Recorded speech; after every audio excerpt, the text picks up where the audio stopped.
Surgery से पहले मेरे माइंड में सिर्फ एक ही सवाल था, रिकवरी कैसे होगी। Hi everyone, welcome to my channel. आज की वीडियो में मैं अपना core decompression surgery recovery experience share करूंगी। मैं भी सर्जरी से पहले बहुत क्यूरियस थी। मैं बहुत सोचती थी कि सर्जरी कैसे होगी, रिकवरी कैसे होगी, मुझे क्या एक्सपेक्ट करना चाहिए। मेरे माइंड में बहुत सारे क्वेश्चंस थे, लेकिन डॉक्टर ने मुझे बस इतना कहा कि तुम टेंशन मत लो, सब ठीक हो जाएगा। तो आज की वीडियो में मैं अपनी जर्नी शेयर करूंगी, from surgery to recovery, physiotherapy challenges और अब तक की प्रोग्रेस। अगस्त में हम फिर से डॉक्टर के पास गए थे क्योंकि मुझे बहुत ही ज़्यादा पेन हो रहा था, अनलिमिटेड पेन था। मैंने डॉक्टर को बताया तो उन्होंने चेक किया, पेल्विक एक्सरे करवाए, उसमें कुछ भी नहीं मालूम हुआ तो उन्होंने डायरेक्ट मुझे एमआरआई कराने के लिए कहा। तो हमने उसी वीक में एमआरआई करा लिया और डॉक्टर के पास लेके गए तो उन्होंने कहा कि मुझे एवियन डायग्नोस्ड हुआ है और मेरा स्टेज 2 में है। तो उन्होंने हमें दो ओपिनियंस दे, दो हैं, एक आके कोर डिकम्प्रेशन, दूसरा आके हिप रिप्लेसमेंट। तो आप एक अच्छे ऑर्थोपेडिक डॉक्टर्स को दिखाओ और उनसे कंसल्ट करो और वो क्या बोलते हैं हमें आके बताओ करके ऐसे कहा उन्होंने। तो हमें उसी वक्त, हम उसी दिन डॉक्टर्स को दिखाए, बहुत सारे डॉक्टर्स को दिखाए, लेकिन कुछ डॉक्टर्स कह रहे थे कि लाइक हम गारंटी नहीं दे सकते कि that I can walk like that. तो किसी ने भी गारंटी नहीं दी। तो हमें एट लास्ट एक डॉक्टर मिले जो थे सीनियर डॉक्टर। तो उनको दिखाया, उन्होंने मेरी एमआरआई चेक की और बताया कि बोन का जो हेड है, फीमर हेड, हिप का जो फीमर हेड है वो डैमेज हो गया 90%। उसको खून नहीं पहुंच पाया तो इस वजह से वो डैमेज हो गया। तो उन्होंने कहा कि हिप रिप्लेसमेंट करना है करके। देन उन्होंने कहा कि फिर से बुलाएंगे और डेट देंगे, तब तक आप ये टैबलेट खाओ करके उन्होंने टैबलेट लिख के दी पेन के लिए। उसके बाद हम घर आ गए। उसके बाद मुझे बहुत ज़्यादा कंफ्यूजन शुरू हो गया था, क्या होगा, क्या होने वाला है एट द लास्ट मोमेंट। मैंने लाइक यूट्यूब, गूगल से बहुत सर्च किया कि सर्जरी में क्या करते हैं, सर्जरी क्या होती है, क्योंकि मेरी लाइफ का पहला सर्जरी है, मेरी लाइफ का पहला सर्जरी है, पहली बार सुनी हूँ सर्जरी करके। मैंने यूट्यूब में देखा कि क्या करते हैं सर्जरी में, क्या क्या होता है। इतना सब देख देख के मैं बहुत ज़्यादा डर भी गई थी, कंफ्यूज भी हो गई थी, बहुत ही डर लग रहा था, बहुत नर्वस भी थी मैं।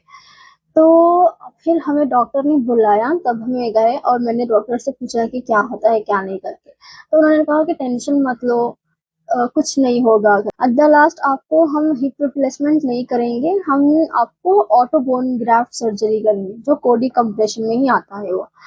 तो ऐसे कहा उन्होंने, क्योंकि मेरा जो केस था बहुत ही ज़्यादा रिस्की था करने के लिए, इस वजह से डॉक्टर ने कोडी compression auto bone graft surgery की, जिसमें सर्जरी की उन्होंने।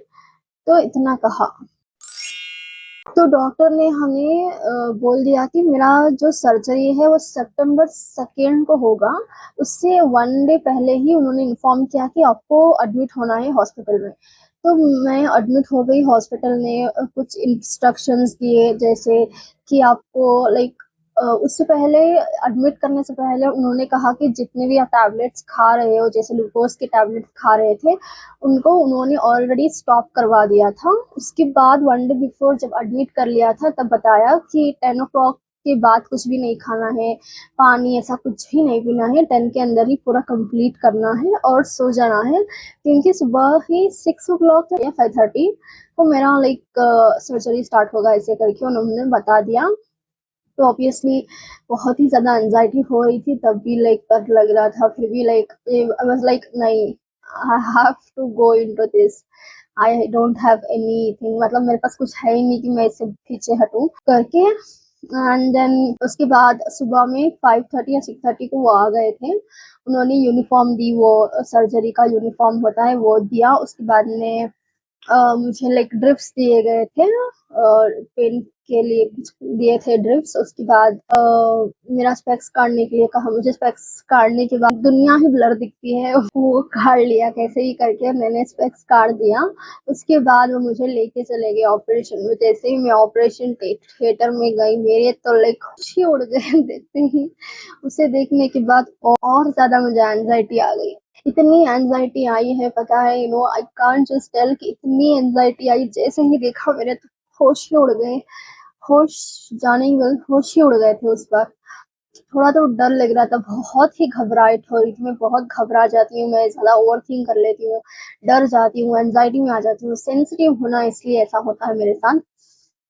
तो जाने के बाद उन्होंने मेरा नाम पूछा, एवरीथिंग, एंड देन उन्होंने मुझे लाइक स्पाइनल कॉर्ड एनेस्थेसिया दिया था, क्योंकि मतलब लोअर जो बॉडी होती है उसे नम करके वो करते हैं ऑपरेशन। तो उन्होंने नाम पूछा, सब किया। उसके बाद मुझे जो इंजेक्शन देते हैं ना, इतना पेन हुआ, मुझे ऐसा लगा कि कुछ घुसा रहे हैं अंदर करके। थोड़ा तो दर्द हुआ मुझे तब। उसके बाद उन्होंने मुझे लिटा दिया, लिटा के मेरे मुंह पे कपड़ा डाल दिया। मुझे इतना होते हैं ना अंदर से बहुत ही ज्यादा घबराहट हो रही थी। I was like remembering Allah all that time. Surgery हुए तक भी आई वॉज जस्ट रिमेम्बरिंग, मैं अस्तगफर पढ़ रही थी ऑल दैट टाइम, वो पूरा हुए तक। मतलब स्टार्टिंग में जब उन्होंने कपड़ा डाला तो थोड़ा डर लगा। मैंने थोड़ा कपड़ा हटा के देखा कि क्या कर रहे हैं। मेरी टांग इतनी ऊपर उठा दिया उन लोगों ने। वो कुछ क्रीम वगैरह लगा रहे थे, कुछ लाल कलर का होता है वो क्रीम, पता नहीं क्या है, वो लगा रहे थे। उतना ही दिखा, मतलब ब्लर हो गया था ऑब्वियसली, उसका फेसिया था उसने असर कर दिया था। फुल ब्लर हो गया था, मुझे कुछ दिखाई नहीं दिया। मुझे नींद आ गई थी, मैं थोड़ी देर सो गई थी। एंड देन जस्ट डॉक्टर आए, गुड मॉर्निंग बोले, मुझे सुनाई नहीं आया गुड मॉर्निंग। उसके बाद मैं फुल नींद में थी, और जब जस्ट ऐसा फील हुआ कि कुछ कट हुआ करके। उसके बाद क्या हुआ पता नहीं। उसके बाद दिन में ही सुनाई दे रहा था कि ड्रिल हो रहा था। ड्रिलिंग होना है, मतलब बोन्स को जो मारते हैं ना, हैमर्स, ऐसा मारे मारे जैसी आवाज भी आ रही थी। कुछ ना कुछ लास्ट में जो होता ना, ऐसा पट पट मार रहे थे, तो मुझे फील हो रहा था, लेकिन पेन नहीं आया। ऐसा कुछ हुआ। मैंने लाइक, मेरे कान बहुत ज्यादा शार्प हैं, सुन लेते हैं जितना क्या भी हो रहा हो। तो मैंने सुन लिया अच्छे से क्या हो रहा है करके। उसके बाद मैं फुल बेहोशी थी। उसके बाद मालूम नहीं हुआ क्या हुआ करके। एंड देन उसके बाद मेरा ऑपरेशन हो गया, सक्सेसफुल हुआ करके ऑपरेशन। मेरे घर वालों को बताया। उसके बाद मुझे पूरा अच्छे से वो क्लीन करके मुझे लेके आके मेरे लाइक जो वो बेड है वहां पे डाल दिया। उसके बाद मुझे लाइक धीरे होश आया, और मुझे ऐसा लगा कि मेरे पैर पर माउंट एवरेस्ट को रख दिया हो, ऐसा फील हो रहा था, उतना हेवी था। धीरे पेन आने लगा, तो उन लोगों ने मुझे इंजेक्शन दे दिया कंट्रोल कर सके करके। 3 डेज मुझे हॉस्पिटल में ही रखा था, क्योंकि बहुत वीक थी। पेन संभालना इज लाइक अनलिमिटेड। सब कुछ ना रात को ही शुरू हो गया। रात पता नहीं रात में ऐसा क्या है कि रात में ऐसा पेन हो रहा था, ऐसा पेन, बाप रे बाप, मुझे नींद ही नहीं आई। मैं जैसे ही आंख बंद करती हूँ, मुझे लाइक पेन फुल से होता है, स्पीड से। इतना खतरनाक खतरनाक पेन हो रहा था कि मैं फुल रो दिया और मैं उठ गई। मैं सो ही नहीं रहा था, मुझे नींद ही नहीं, इतना पेन यार। थोड़ा सा टच करो ना तो ऐसा ऐसा हो रहा ना चाहिए। स्ट्रांग रहो, सेंसिटिव मत रहो। ऐसे कुछ खाने गए, हल्दी से हाथ जैसे ही लगा, मैं ऐसे हो गई थी। बहुत ही ज्यादा like it's an horrible experience for me. एक तो सेंसिटिव रहो, एक तो लाइक हाथ ऐसा कुछ भी लगा तो होने लगा। सितंबर इज माय बर्थडे मंथ। तो उसी मंथ में मुझे पूरा पेन का पहाड़ मेरे सिर पे बैठा था। मुझे घर लेके आ गए। उसके बाद मैं घर पर ही थी, मतलब बेड पे डाल दिया मुझे। लाइक उठने भी नहीं होता था मुझे, बेड पर ही सब कुछ। एंड देन डेली एक्टिविटीज भी तो कुछ भी नहीं होता था। पेन लेवल तो एक 1000 लेवल को क्रॉस कर दिया पेन लेवल ने। बहुत पेन होता था। Like 1.5 month I have suffered in that pain. मैंने लाइक रात भर सोया ही नहीं, मुझे रात को नींद ही नहीं आती। जैसे ही आंख बंद करती हूँ तो मुझे लाइक इलेक्ट्रिक शॉक आने लगता पैर में। एक्चुअली उस वक्त मेरा आयरन और मेरा हीमोग्लोबिन बहुत कम था, उस वजह से बहुत ही ज्यादा अनलिमिटेड पेन, इतना खतरनाक pain. I used to cry a lot. बहुत ज्यादा मैं रोती थी उस दर्द की वजह से, इतना तड़पती थी। ऐसा लगता है कि मेरी सांस ही चली जाएगी, वो इतना खतरनाक दर्द था वो। Just telling you, real experience है ये। कोई फेक वेक नहीं है, रियल हुआ है मेरे साथ, तो मैं बता रही हूँ आप लोगों को। तो जो डेली एक्टिविटीज थी वो भी मुश्किल थी, मुझे उठाना बिठाना मेरी फैमिली ही करती थी, जैसे मेरे मॉम, उन्होंने बहुत ज़्यादा सपोर्ट किया है इस चीज़ में, through out now also. Emotions की बात करूँ तो आई वॉज लाइक, मैं पूरी तरह से डिप्रेशन में थी उस वक्त, डिप्रेशन में जाने वाली थी, बिकॉज जैसे वर्ड्स होते हैं ना, अगर कोई कहे कि तुम जिंदगी भर ऐसे ही रहोगे, आपको ऐसा ही रहोगे, उठ के खड़ो ऐसे वैसे, स्टार्टिंग में ही सब लोगों ने लाइक बहुत टॉन्टें मारी मुझे उस वक्त ना, मुझे बहुत इरिटेट होता था। अच्छी बात भी मुझे बहुत बुरी लगने लगी थी उस वक्त, बिकॉज इट हैपेंस, क्योंकि वो स्टेज में वो होता है। I agree with that. बहुत ही ज़्यादा इरिटेशन, इतना irritation, I used to throw things on my family members. This was what happened with me physically and emotionally. It's very challenging for me at that stage. तो ये सब हुआ मेरे साथ। तो पहले मैं सिर्फ वॉकर पकड़ के थोड़ा ट्राई किया चलने का, बट दर्द की वजह से मैं चलती नहीं थी, बट थोड़ा थोड़ा चलती थी वॉकर पकड़ कर ही। किया, फिजियोथेरेपी करवाया, तो वहाँ से थोड़ा थोड़ा लाइक एक्सरसाइजेस उन्होंने सिखाया, फिजियोथेरेपी वालों ने कुछ एक्सरसाइज सिखाया। तो एंड देन या थोड़ा थोड़ा स्टार्ट किया, प्रैक्टिस किया, मतलब daily day and night practice किया। उसके बाद हमने लाइक स्टॉप कर दिया, क्योंकि फिजियोथेरेपी बहुत ही ज़्यादा एक्सपेंसिव था और उतना बजट हमारे पास नहीं था, तो हमने स्टॉप कर दिया। एंड उसके बाद मैंने जो भी लाइक उन्होंने एक्सरसाइज सिखाई वो किया, और डॉक्टर के पास गए और उनको बताया कि ऐसा हम फिजियोथेरेपी नहीं करा सकते क्योंकि बहुत एक्सपेंसिव है, डॉक्टर आप ही कुछ एक्सरसाइज बताओ करके। तो डॉक्टर ने खुद मुझे एक्सरसाइज बता के दिया, कि 1 या 2-3 एक्सरसाइज बता के दिया, और कहा कि वॉकर में ज़्यादातर वॉक करना है, अच्छे से वॉक करो, अच्छा वॉक, जितना अच्छा वॉक करोगे आप उतना जल्दी ठीक हो जाओगे करके उन्होंने ऐसे कहा। तो फिर डन करके हम लोग आ गए, तो मैंने वही एक्सरसाइज फॉलो की। जो नवंबर और दिसंबर है उस तब मुझे इतना पेन हो रहा था, इतना पेन, अनलिमिटेड पेन, मेरा जो नी है वहाँ पे बर्निंग सेंसेशन शुरू हो गया था। हम जस्ट डॉक्टर करने गए, उनको बोले कि ऐसा हो रहा था, तो उन्होंने क्या बोले, तुम लूपोस भी ऐसा है ना, वो वजह से तुम्हारा जॉइंट्स में तो पेन हो रहा सो उन्नी कैप 2 पाँव को भी ले लगा, तो मैं अब तक उन्नी कैप डालने को हूँ, मुझे तो परवाह नहीं, अल्हम्दुलिल्लाह बोल रही हूँ। तो ज़्यादा ये जो ठंड काला है नी, उसमें ये कोल्ड के दिन आए तो बहुत तकलीफ हो जाए, बहुत हद से ज़्यादा। जो वो लूपस वाले हैं, जिनको ऑटो इम्यून डिसीज़ है, जो भी सर्जरी के थ्रू गो थ्रू कर रही हूँ, उनको बहुत टफ होता। तो वो वजह से फिर भी मैं कोशिश कर रही थी, एक्सरसाइज कर रही थी, मैं जो भी डॉक्टर सिखाए, जो भी फिजियोथेरेपी सिखाए वो जो मैं वॉकर से चल रही हूँ, सो हर चीज़ में वॉकर से कर ले रही हूँ। सो like from I guess September, October, November, December, Jan, Feb, March, April, May, ये 8 मंथ्स में मैंने लाइक मैं बेड पर नहीं सोती थी। अभी तक मैं बेड पर नहीं सो रही हूँ, अभी मैं इजी चेयर पर सो रही हूँ। सो बेड पर नहीं सोती अब तक, मुझे बैठना क्या आती करने नहीं होता था, बट जाते जाते थोड़ा थोड़ा रिजल्ट्स आ रही से। मेरे जैसे केस वाले का थोड़ा लेट होता, तो बट बिलीव रखो कि होगा, जरूर होगा, लाइक दैट। तो ये सारे मेरे स्मॉल इम्प्रूवमेंट्स, मैं मुझे बहुत खुशी हुई मेरे स्मॉल इम्प्रूवमेंट्स को देखो। इतना खुशी हो रहा है कि मैं I can sit on bed, मैं खड़ सकती हूँ, मैं खड़ सकती हूँ, और मैं गिरिल पकड़ के चढ़ सकती हूँ। ऐसा करके मुझे बहुत खुशी हुई इस डॉक्टर ने बताया कि मुझे डेली एक्सरसाइज करना है। ऐसा नहीं है कि जब आपका मन करता हो तब एक्सरसाइज करना, ऐसा नहीं है। अगर ऐसा करोगे तो वो पूरा जम जाएगा, और अगर कुछ भी करोगे तो पेन होगा। तो मेक श्योर करो एटलीस्ट 10 रिपीटेशंस तो भी एक्सरसाइज करना, डेफिनेटली ऑल टाइम। अगर रिकवर होना तो एक्सरसाइज करते रहना, ये चीज़ रेगुलरली कंसिस्टेंसी से फॉलो करे तो रिजल्ट्स अच्छे रहते हैं। को ऐसा हमारे डॉक्टर बोले, एंड इवन फिजियोथेरेपी टू। मेरे केस में ऐसा है ना कि मुझे बहुत सारे लोगों ने बहुत कंपैरिजन्स किया था।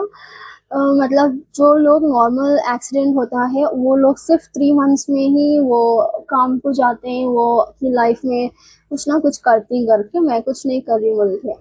आई just inform to this about this to my doctor, जो रूमोटोलॉजिस्ट है, उनको मैंने बताया कि मुझे बहुत कंपैरिजन्स कर रहे हैं जिससे मुझे बहुत इफेक्ट हो रहा है करके। तो उन्होंने कहा कि ऐसा बोलो कि उनकी सर्जरी और तुम्हारी सर्जरी का मेथड डिफरेंट है, तुम्हें लूपोस है तो इसलिए तुम्हारी रिकवरी थोड़ा लेट हो रही है करके, ऐसे बोलो करके। सो हमें कभी भी हमारी सर्जरी और हमारी रिकवरी का टाइमिंग दूसरों के साथ कंपेयर नहीं करना चाहिए। मतलब हमें खुद के ऊपर भरोसा रखना चाहिए कि हम जल्द से जल्द ठीक हो जाएंगे। थोड़ा वक्त तो लगेगा, वक्त सब कुछ वक्त पे ही छोड़ देना चाहिए, जितना हो सके उतना वक्त पे छोड़ दो। अगर लोगों की सुनते रहोगे ना तो दिमाग हालत खराब हो जाएगी और आप सवारी पे फोकस नहीं करोगे। तो इस वजह से मैं सब्र से काम किया, मैंने सब कुछ वक्त पे छोड़ दिया।